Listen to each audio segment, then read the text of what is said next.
C Joseph Vijay எனும் நான்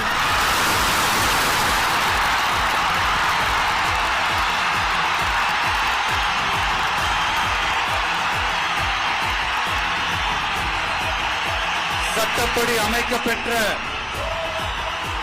இந்திய அரசியல் அமைப்பின்பால் உண்மையான நம்பிக்கையும் மாறா பற்றும் கொண்டிருப்பேன் என்றும் இந்திய நாட்டின் ஒப்பில்லாத